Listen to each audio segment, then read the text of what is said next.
Welcome to the video version of Visibility at Your Library. Here's one more example of how libraries are changing in dynamic places.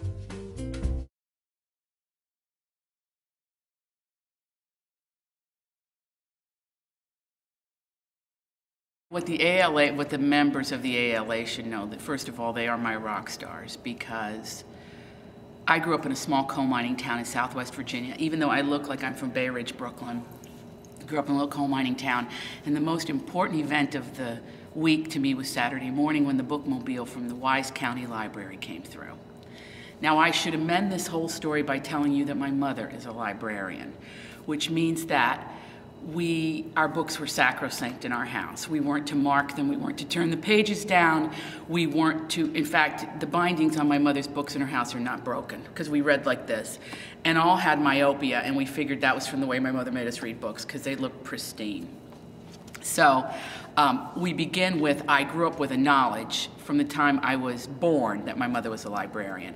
And my father was a big reader, and they were very arty, even though my dad had to work really hard and had a factory and made clothes in Southwest Virginia. He was a big reader, and as was my mother. So we start with that. It's in the home. It's where books read to you. Now, we didn't own books as we do now when we go out and buy books. It is still, every time I buy a big sack of books, I'm like, oh God, I can't believe I can buy books. Because in Southwest Virginia, you didn't have a bookstore, you had the library. So any kind of knowledge that was passed in that way came directly from you. And I say you, my librarians. So my first librarian was James Varner on the bookmobile. Now, I think the librarians are very aware that in Big Stone Gap, my very first novel, the bookmobile librarian was this sexy lady, Iva Lou Wade Macon, because she got married at the end of the book, and she drove the bookmobile. And I always thought that was really funny to have a woman driving it. But Mr. James Varner, who just retired a year and a half ago from the Wise County Library, took a little umbrage at that, but we made peace, and he's fine with it. But he was very key in my life, because he handed me things that I would have never read in a million years, except he recommended them. And a lot of time Virginia-based authors, like the local John Fox Jr., for example.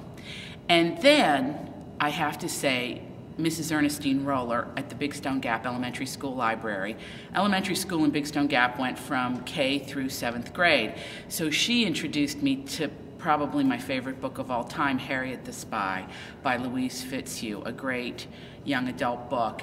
But she also had me read things that I wasn't particularly interested in, like all the horse books, the Black Stallion, but then the Virginia-based one, like, I don't even know if I could say it, the Chincoteague books of the horses. So I read all that stuff and loved it. Then when I got to high school, and this was really key and really important, I was just in my hometown, and Miss Billie Jean Scott ran the Powell Valley High School Library. And she was a wonder, because she really pushed me. She had two things going on there. I still have a crazy, incredible, mad love affair with research books and what I would call, now back then you went in and they were called the stacks, but they were books, they were rooms filled with old magazines.